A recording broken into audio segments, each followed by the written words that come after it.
రక్షకుడైన యేసుక్రీస్తు నామమున మీ అందరికీ నా యొక్క ప్రత్యేక వందనములు. ఈ ఉదయకాల సమయమున దేవుడు మనకిస్తున్నటువంటి వాగ్దానమును చదువుకుందాం. 2వ రాజుల గ్రంథము 20వ అధ్యాయము 5వ వచనము. నీవు కన్నీళ్లు విడుచుట చూచితిని, నీ ప్రార్థన నేను అంగీకరించి ఉన్నాను, నేను నిన్ను బాగు చేసేదను. ఆమేన్. దేవునికే మహిమ కలుగును గాక. ఈ ఉదయకాల సమయమున దేవాతి దేవుడు ఈ యొక్క వాగ్దానము ద్వారా మనందరితో మాట్లాడుతూ ఉన్నారు. ఈ యొక్క వాక్యమును మనం జ్ఞాపకం చేసుకుంటే, నీవు కన్నీళ్లు విడుచుట చూచితిని, నీ ప్రార్థన నేను అంగీకరించి ఉన్నాను, నేను నిన్ను బాగు చేసేదను. హిజ్కియాకు దేవుడిచ్చిన వాగ్దానము. హిజ్కియా, నీవు మరణమవుతున్నావు, నీ ఇల్లును చక్కబెట్టుకొనుము అని ప్రభు యెషయా ద్వారా హిజ్కియాకు వార్త పంపిస్తారు. అప్పుడు హిజ్కియా గోడ వైపు తన ముఖము తిప్పుకొని కన్నీళ్లు విడిచి ప్రార్థన చేస్తాడు. ఆ తరువాత ప్రభు ఇచ్చిన మంచి సమాధానం ఇది.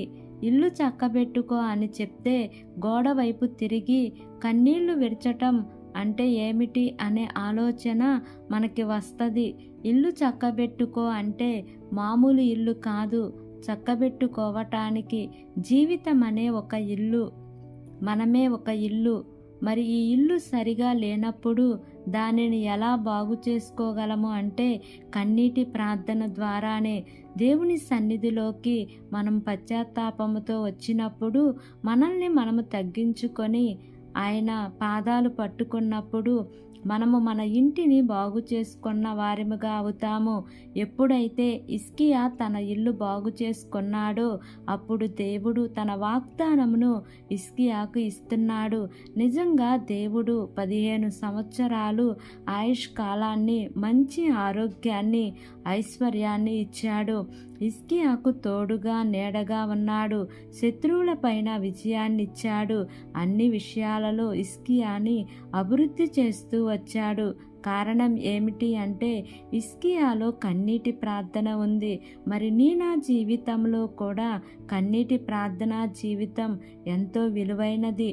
ఈ ఉదయకాల సమయమున ఈ యొక్క వాక్యము వింటున్న ప్రియ సహోదరి సహోదరుడా, నీ జీవితంలో వస్తున్న శ్రమలను బట్టి, కష్టాలను బట్టి వస్తున్న కన్నీరు మనుషుల దగ్గర కారుస్తూ ఉన్నావేమో, బంధువుల దగ్గర కారుస్తూ ఉన్నావేమో, అధికారుల దగ్గర కారుస్తూ ఉన్నావేమో.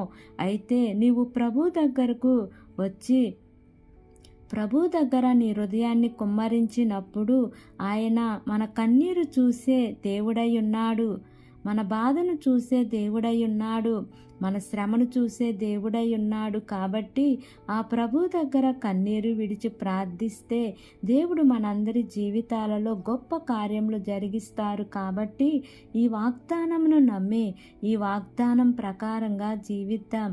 దేవుడి వాగ్దానము మనందరి జీవితములలో నెరవేర్చబడును గాక. ఆమేన్. ప్రార్థన చేసుకుందాం. ప్రేమ కలిగిన యేసయ్యా, కృప కలిగిన దేవా, నీకు వందనాలు తండ్రి. నీకు స్తోత్రములు ప్రభా. ఇంతవరకు నీ కృపలో మమ్మల్ని కాచి కాపాడిన విధానాన్ని బట్టి నీకు వందనాలు తండ్రి. ఈ ఉదయకాల సమయమున మీరు మాకు ఇచ్చినటువంటి ఇట్టి వాగ్దానాన్ని బట్టి నీకు వందనాలు ప్రభా. అయా, మా కన్నీరు చూసే దేవుడవు నీవే తండ్రి. మా బంధువులు, స్నేహితులు మా కన్నీరు చూడలేకపోవచ్చు, కానీ తండ్రి నీవు చూచుచున్న దేవుడవు నా ప్రభా. నీ బిడ్డల ప్రార్థన ఆలకించండి తండ్రి. వారి అవసరతల అక్కర్లు ఏమై ఉన్నాయో తండ్రి, నీ మితిలేని ఐశ్వర్యంలో వారి ప్రతి అవసరత అక్కర్లు తీరుస్తూ రమ్మని మిమ్మల్ని వేడుకుంటున్నాను ప్రభా. ఎంతమంది బిడ్డలు వాక్యమును విని ప్రార్థనలో ఏకీభవిస్తున్నారో తండ్రి, ప్రతి కుటుంబాన్ని జ్ఞాపకం చేసుకోండి అయ్యా. నీ మేలుల చేత వారిని తృప్తిపరచండి దేవా. ఏ కుటుంబంలో శాంతి, సమాధానము, నెమ్మది లేక జీవిస్తున్నారో తండ్రి, అట్టి కుటుంబాలలో మీ యొక్క శాంతిని, సమాధానమును, నెమ్మదిని మీరు వారికి అనుగ్రహించమని వేడుకుంటున్నాను ప్రభా. బలహీనులుగా ఉన్న బిడ్డలను జ్ఞాపకం చేసుకోండి అయ్యా. చదువుకుంటున్న బిడ్డలను జ్ఞాపకం చేసుకోండి అయ్యా. ఉద్యోగాల కోసం ఎదురు చూస్తున్న బిడ్డలను జ్ఞాపకం చేసుకోండి తండ్రి. గర్భవతులుగా ఉన్న బిడ్డలను జ్ఞాపకం చేసుకోండి అయ్యా. గర్భఫలాల కోసం ఎదురు చూస్తున్న బిడ్డలను జ్ఞాపకం చేసుకోండి తండ్రి. వివాహాల కోసం ఎదురు చూస్తున్న బిడ్డలను జ్ఞాపకం చేసుకోండి అయ్యా. వారందరి యొక్క అవసరతల అక్కర్లో మీరు తీరుస్తూ రమ్మని వేడుకుంటున్నాను ప్రభా. మా దేశ ప్రజలను జ్ఞాపకం చేసుకోండి అయ్యా. దేశమును పరిపాలిస్తున్న ప్రతి అధికారుల కుటుంబాలను జ్ఞాపకం చేసుకోండి అయ్యా. వారందరికీ మంచి ఆరోగ్యమును దయచేయండి అయ్యా. వారు ఏ పని చేసినాను వారి యొక్క పనులన్నిటిలో కూడా నాయన మీ యొక్క సఫలతను మీరు వారికి అనుగ్రహించండి ప్రభా. ఈ దినము నూతనంగా ప్రారంభిస్తున్న ప్రతి కార్యక్రమంలో యేసయ్యా మీరు ముందుండే నడిపించండి దేవా. ఈ దినము ప్రయాణం చేస్తున్న ప్రతి బిడ్డను జ్ఞాపకం చేసుకోండి అయ్యా. వారి యొక్క ప్రయాణాల్లో క్షేమాన్ని ఇవ్వండి తండ్రి. మార్గమధ్యంలోని దేవదూతల కాపుదల నీ ప్రియబిడ్డలకు తోడుగా ఉంచమని నా యొక్క ప్రార్థన ఆలకించి అంగీకరించమని నజరేయుడైన యేసు అతి పరిశుద్ధ నామమున అడిగి వేడుకుని పొంది ఉన్నాము తండ్రి. Amen, amen, amen. Praise the lord. God bless you all.